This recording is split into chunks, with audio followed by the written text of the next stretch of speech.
So, today I'd like to talk about increasing motivation in students who are learning English as a second language. Now, of course, there are many different ways that you can improve student motivation, but today I'd like to look at a specific set of 6 methods that I think are the most important when you're teaching teenagers and when you're teaching them English in English, not English in their native language, be that Japanese or whatever. So, the 6 most important points, in my opinion, are having clear goals, maintaining a good flow, having relevant rewards, making your class interactive, encouraging student independence, and having a relaxed and positive atmosphere. So the first point I'd like to look at is making sure that your lesson has clear goals. So in every lesson, students should know exactly what is expected of them. For example, they should walk into class and see on the board maybe 3 goals, for example. Goal number 1, they're expected to listen quietly for 15 minutes. Goal number 2, they need to complete a worksheet. And then goal number 3, if there's still time, they'll get their homework early and they can begin that. And these should be written on the board where they can always see them so that they always know what they're supposed to be doing and what's coming up next. And these can be written in their native Japanese as well as in English. Because as I said before, clarity is very important. They should definitely understand what's expected of them. And in addition to the goals, the rewards for their actions should be clear as well. So in the list of 3 goals that I gave earlier, getting homework also would be considered a reward. Because depending on how quickly the students worked, they might be able to finish their homework early. So the most important points of making sure that you have clear goals for your lesson is making sure that your students know what they're supposed to do, making sure that they understand how they'll be able to do it, and making sure they know why they should do this in the first place. So the second point that I want to look at is making sure that your lesson has good flow. And by flow, I mean making sure that your lesson is not too easy, not too hard. Basically, that the difficulty level is appropriate at all times. One method that you can use to do this is to make sure that the lesson has a good progression. So, for example, you can start out with a listen and repeat exercise, then give them another exercise where they have to choose one answer out of many. Perhaps the next exercise would require them to fill in the blanks, not make an entire sentence, but fill in specific words in a sentence. And then after that, you could give them a free answer question where they have to write the entire thing by themselves, or you could give them a tricky question where they really have to think about the answer. And of course, if your students are more advanced, you can skip one of the sections. Or if they're weaker students, you can focus more on the earlier sections, maybe not even get to the last sections. Now, in addition to that, with a large class, you'll probably have a wide range of skill levels. So you might have one student who's really good, another student who's not that great, and so it can be very difficult to have good flow with all these different skill levels.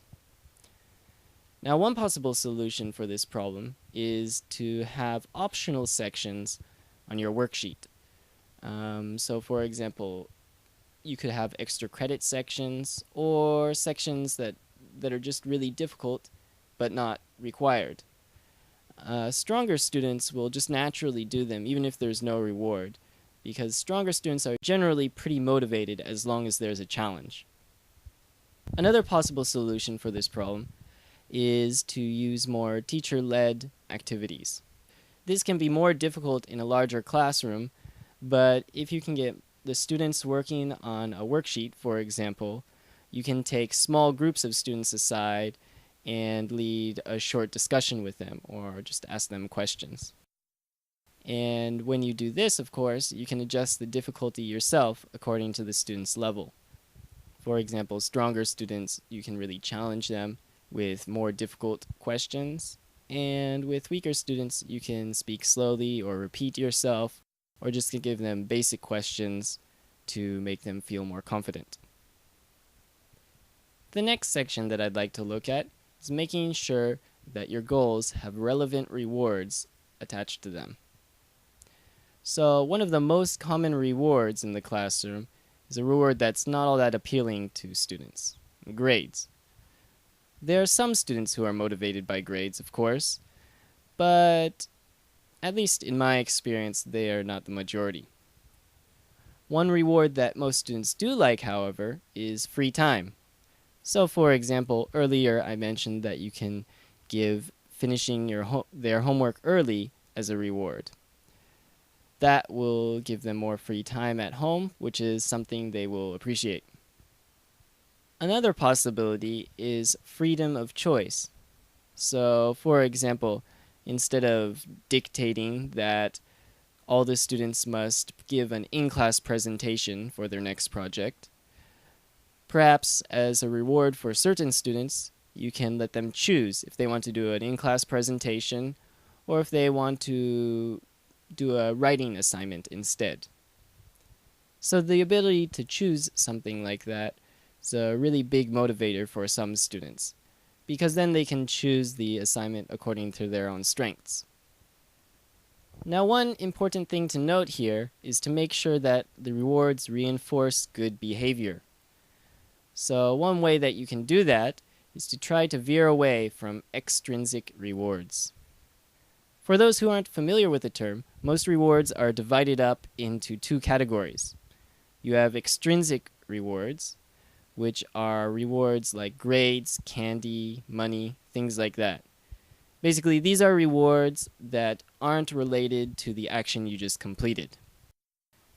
So, for example, if you do well on a test, you demonstrated that you're good at English, for example.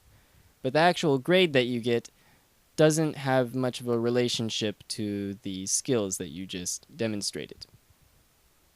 And researchers have actually found that although extrinsic rewards might encourage students in the short term, after long periods of time, they actually become less motivated and perform worse. So let's look at the second category of rewards. These are intrinsic rewards. They are the natural rewards that come from completing an action. So they often come from inside the person. For example, having fun would be an intrinsic reward, or feeling a sense of accomplishment would be another. Now, of course, by their very nature, you can't give intrinsic rewards to students, but you can modify your lessons to help support them, to help elicit them from students. For example, you can try your best to make a lesson fun by making it about your students' interests. Or, as in the free time example I gave earlier, students can learn that completing their assignment quickly and quietly will lead to more personal free time, which is an intrinsic reward of being efficient. So that covers the first three main points of how to increase student motivation. The remaining points will all be covered in part 2. Thanks for listening.